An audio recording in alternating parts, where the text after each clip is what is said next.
Hello, hello, and welcome to the DFS underscore PhD show for today, the 17th of November. Remember, you're good enough, you're strong enough, and gosh darn it, someone's got to win that money.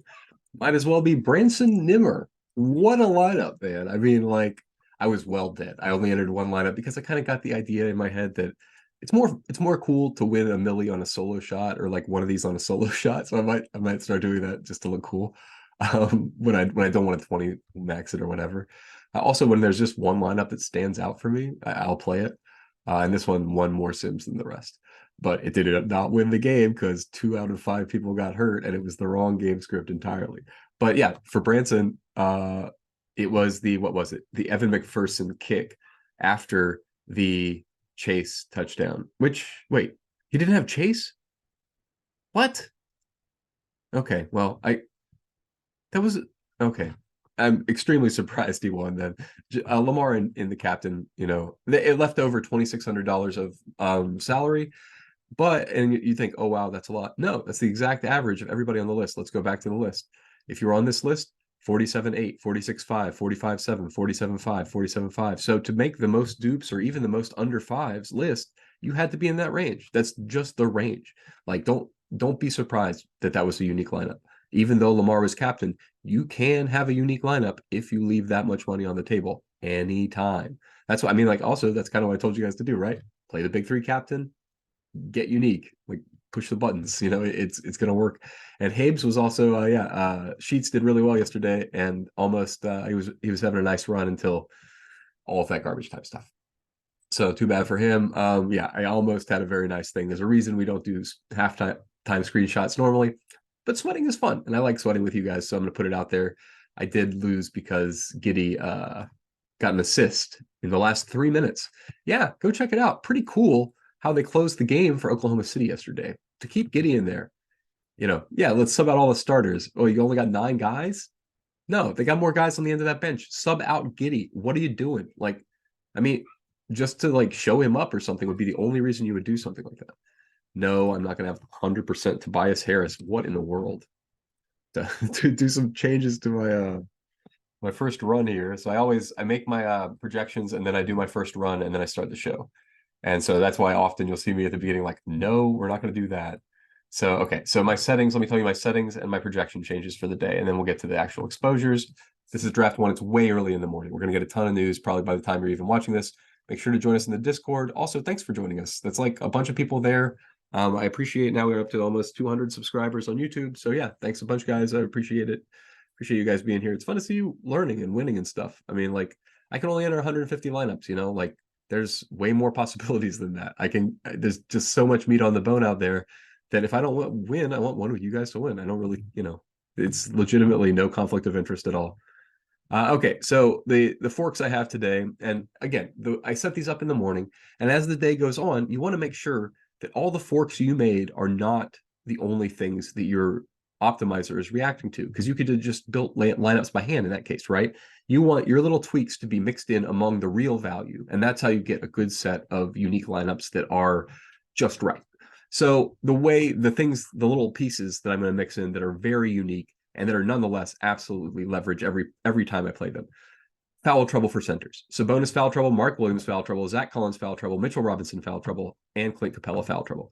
All of those guys I just named, Sabonis, Mark Williams, Zach Collins, Mitchell Robinson, and Capella, have a higher ceiling when either they are not in foul trouble or their sub gets in foul trouble. Either one of those can cause them to be extended. More for Capella, where Okongwu and him are kind of like 1A, 1B. Either one could close. So this is not just foul trouble. The other one could close. Like, it's not Mitchell Robinson. Sometimes they close with Hartenstein. And I mean, I'm sure Hartenstein, because that's like a 1 every 10 games thing, he's going to be like 0%. Yeah, zero. I'm still 0% Hartenstein, even in my very first morning draft. So just so you know, these are just when I do the center fork, I do it because I expect center distributions of points are bimodal. There's gets in foul trouble, doesn't get in foul trouble.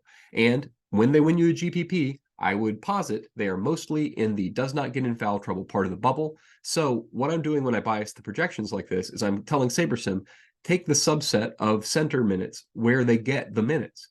And then I'm using the rule to say which center gets the minutes. So yes, both Mark Williams and Nick Richards I have projected for getting minutes. So Nick Richards is probably 24 minutes. Mark Williams, if he gets minutes, that's like 32 or something, right?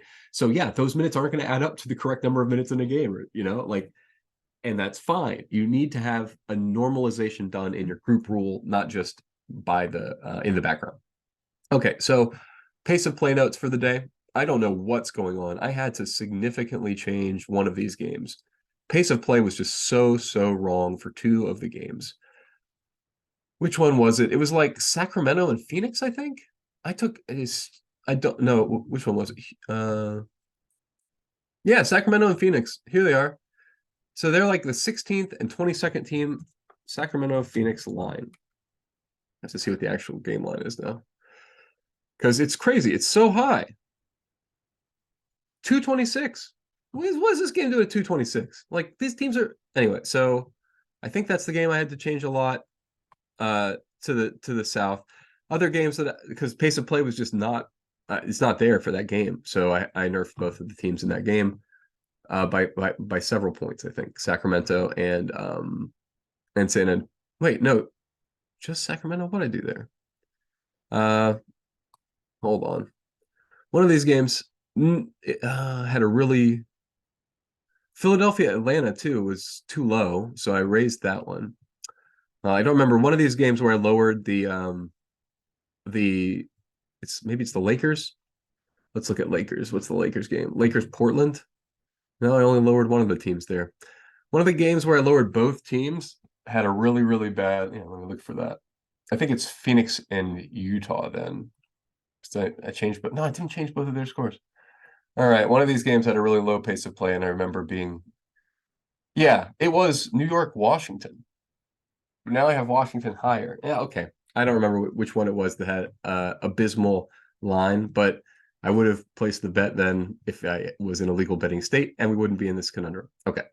So back to where pace of play gets us in terms of, so when you do that pace of play prediction, you're doing the same thing I just said with center, distributions, except you're saying, right, so, oh, I know what it was. The New York-Washington game is tough because New York and Washington are diametrically opposed. New York is slow, 29th, and Washington's fast, first in pace. So you got to make a choice about kind of what's going to happen in that game. I don't really know what's going to happen in that game. Like, I don't even know what the Knicks would want to happen in that game. They could run all over Washington. They could also methodically beat the crap out of Washington. So I don't know which one they would prefer. I guess it maybe depends on if Barrett's in. If Barrett's in, maybe they do the fast one. If Barrett's out, maybe they do the slow one. But that's quick. I mean, you get more heart, and that's not really quickly that comes in. So, I can't figure it out. I don't know what's going to happen in that game, but I do know it's going to be weird. I mean, it's either going to be it's going to be really low scoring or really high scoring because those teams are wildly different in pace. Then you get to somebody like Milwaukee and Chicago and Charlotte. They're both 9th and 10th in pace. So you can expect that game to be pretty fast, right? So I have the Milwaukee Charlotte game as pretty fast. Anyway, so filtering through all this stuff. Did I buff anybody else besides the centers so far? No. Do I want any Matisse Thybulle? Also no. Click. Unclicking Matisse Thybulle. Don't want that. I don't want so much Reggie Jackson. He's a fine value piece, but he's not like, I don't need that much Agbaji. Agbaji's like going to be out there. He could hit shots 15% fine. But it's not, I don't want Agbaji. It's just Mo Wagner. I didn't even set up my, wow, I'm getting there even with no fork. Yeah, because I didn't remember to set up my fork. My Orlando Biggs fork. Where is it? Yeah, Magic Center foul trouble. Goga Mo. I don't know. Is he really in play? I don't want that much Mo. I don't know. That seems like a lot.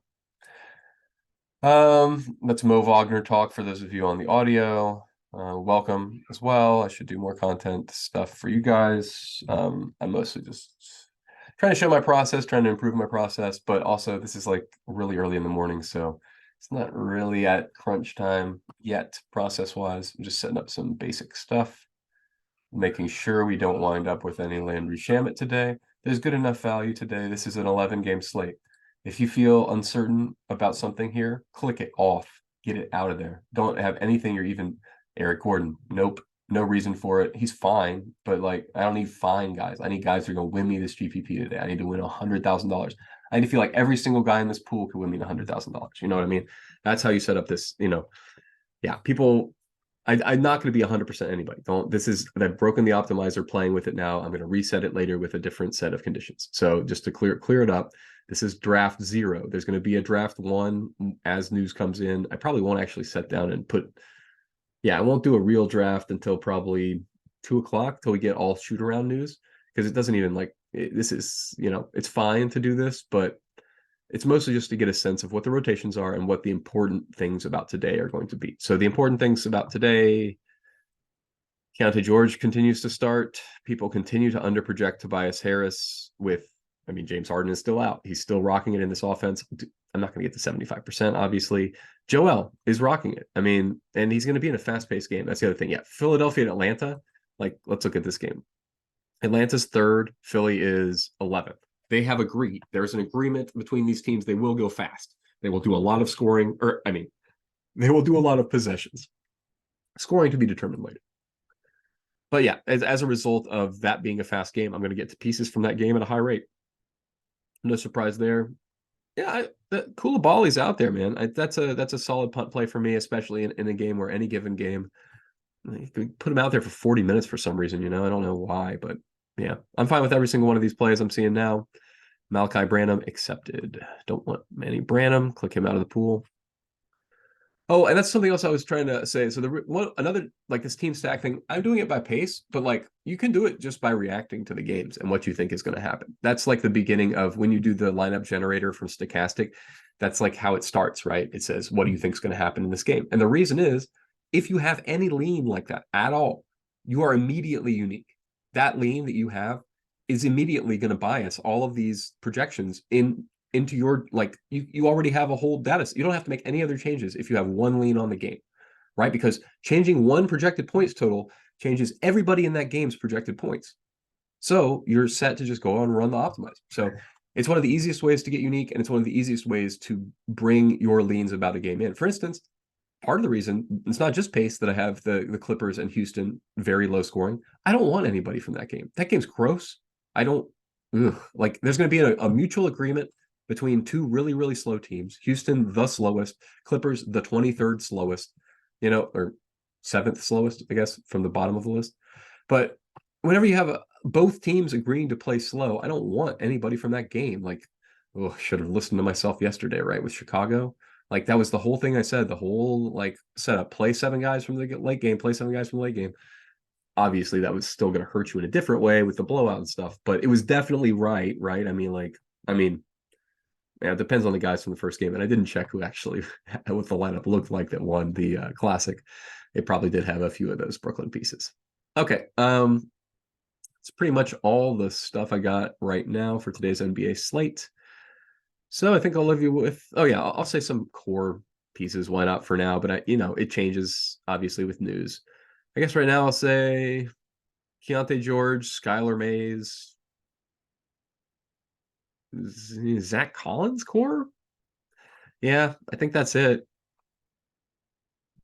Collins is going against, that's against Sabonis. So foul trouble definitely. And I don't want to make him core with foul trouble possibilities. Tobias is good. Is it Tobias, Embiid? Maybe I go Keyontae George, Skylar Mays, and Embiid. Is Embiid the highest raw total guy on the slate? Yeah, sure. Can't go wrong as a tout putting the highest raw total guy on the slate in there. On the other hand, I definitely don't want to be all Embiid, 0% Jokic, right? That's chump play. So, I'm going to make Embiid core, but watch me as I limit him to 50%, and watch me as I say for sure, absolutely, definitely want to make sure I have some Jokic, right? So this is for later. Got to make sure I'm not fully going Embiid over Jokic. That's not the intent here. And also, my intent is not to project them differently either. So I don't know how I got to this point, but it's a coin flip to me between these two guys. Jokic, and if anything, I would maybe put Embiid or Jokic slightly higher than Embiid, probably for raw point expectation. What's this game? It's Denver against New Orleans. Yeah. Philly versus who? Atlanta. Okay, yeah, it's really close. I think I might coin flip it today. So anyway, that's how I'm going to keep it. No matter what happens in those games, I'm going to have those guys as a coin flip projection. And yeah, I think I'm pretty happy with the way the rest of this looks with the updated stuff from, All right, guys. Well, you're good enough. You're strong enough. And gosh darn it, someone's got to win that money. Might as well be us.